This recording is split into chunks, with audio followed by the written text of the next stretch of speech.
नमस्कार दोस्तों, आपका पैसा चोरी हो गया है। देश की सारी पब्लिक का पैसा लूट लिया गया है।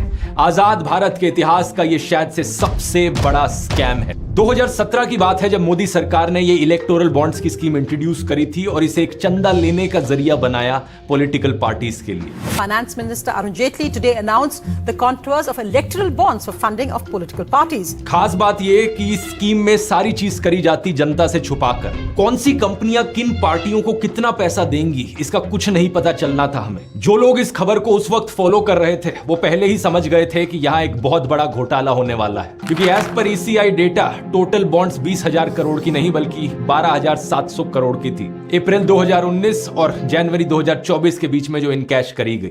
इस 12,000 करोड़ में से बीजेपी के पास 6,000 करोड़ की बॉन्ड्स गई थी, जो कि 47.5% होता है। इसी समय के बीच जो दूसरे नंबर पर पार्टी थी वो थी तृणमूल कांग्रेस, जिन्हें 1,600 करोड़ की बॉन्ड्स मिली, यानी 12.6%। थर्ड नंबर पर कांग्रेस 1,400 करोड़ के साथ, जो कि 11.1% होता है, लेकिन आगे की लिस्ट भी मैं आपको गिना देता हूं। चौथे नंबर पर BRS थी 1,200 करोड़ के साथ, पांचवें पर BJD 700 करोड़ के साथ, छठे पर DMK 600 करोड़, उसके बाद YSR 300 करोड़, TDP 200 करोड़, शिवसेना 150 करोड़ और बाकी जो पार्टीज थी RJD, AAP, JDS, SKM, NCP, इन सबको 30 से लेकर 70 करोड़ के बीच में चंदा मिला। इस लिस्ट को देखने के बाद कई बीजेपी पॉलिटिशियंस और गोदी इन्फ्लुएंसर्स बहाना मारते हैं कि बीजेपी तो बहुत बड़ी पार्टी है, 300 से ज्यादा MPs हैं, इतने सारे MLAs हैं, हजारों पार्टी वर्कर्स हैं, तो उन्हें ज्यादा चंदा मिल रहा है तो जस्टिफाइड है ना। और अगर हम चंदा कलेक्टेड पर MP की रेशियो निकालेंगे तो बीजेपी की ये रेशियो बाकी पार्टियों से कम निकलती है। इसका मतलब बीजेपी उतनी बुरी नहीं है जितनी और पार्टियां हैं। कोई सेंस है इस बात की? थ्योरी तो आपने बहुत समझ ली दोस्तों, अब प्रैक्टिकल पर आते हैं, असली घोटालों की बात करते हैं। इन सभी घोटालों में 3 एंटिटीज इन्वॉल्व है। पहला, पॉलिटिकल पार्टी जो सत्ता में है, ये बीजेपी हो सकती है सेंट्रल गवर्नमेंट में या कोई भी और पार्टी जिनकी स्टेट गवर्नमेंट है। दूसरा, बड़ी बड़ी कंपनियां जिन्होंने चंदा डोनेट किया है इलेक्टोरल बॉन्ड के जरिए।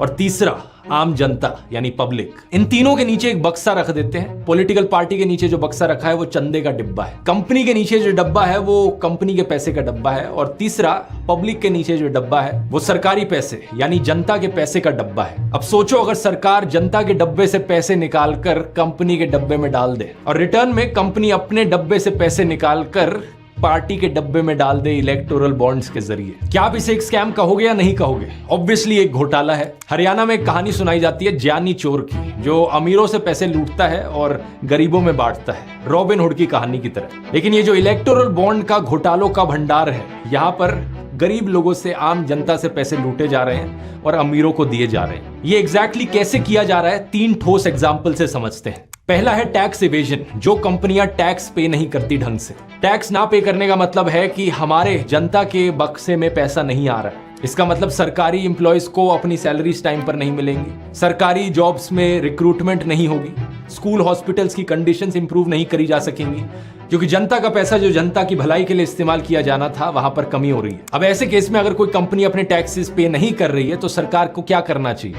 उस पर रेड करी जाए। लेकिन रेड करने की जगह सोचकर देखो, एक सौदेबाजी कर ली गई कि तुम हमारी पॉलिटिकल पार्टी को चंदा दे दो और जो तुमने जनता का पैसा चुराया है वो जाए भाड़ में, कोई बात नहीं उसकी। जो घोटाला तुम कर रहे हो हम तुम्हें करते रहने देंगे और अपनी ED को चुप करा लेंगे। आप क्रोनोलॉजी समझ लीजिए। इलेक्टोरल बॉन्ड्स की लिस्ट में टॉप 5 डोनर कंपनियों को देखिए। इन 5 में से 3 कंपनीज हैं फ्यूचर गेमिंग, मेगा इंजीनियरिंग और एक माइनिंग जायंट वेदांता। इन सब कंपनियों पे ED और इनकम टैक्स की रेड पड़ी थी। इनफैक्ट द क्विंट ने टॉप 30 डोनर्स को एनालाइज किया और पता चला कि टॉप 30 में से 14 कंपनियों पर रेड पड़ी थी एजेंसीज की। अब एक तो ये चीज हो सकती है कि कंपनी ने कुछ गलत नहीं किया था, कंपनी ईमानदार थी, लेकिन ऐसे केस में सरकार ने कहा कि तुम ईमानदार हो तो क्या हुआ, हमें तो तुम्हारा पैसा चाहिए, इसलिए चुपचाप हफ्ता निकालो। बेसिकली सरकार ने यहां पर एक्सटॉर्शन करी। यही कारण कि कांग्रेस पॉलिटिशियन राहुल गांधी ने प्रधानमंत्री मोदी को वसूली भाई बुलाया। लेकिन दूसरा केस हो सकता है कि कंपनी ने एक्चुअली में यहां पर मनी लॉन्ड्रिंग करी हो, घोटाला किया हो, लेकिन सरकार ने कहा कि मनी लॉन्ड्रिंग कर रहे हो, टैक्स की चोरी कर रहे हो, यानी जनता के पैसे को चुरा रहे हो, कोई बात नहीं, चुरा लो, बस हमारी पार्टी को चंदा दे दो।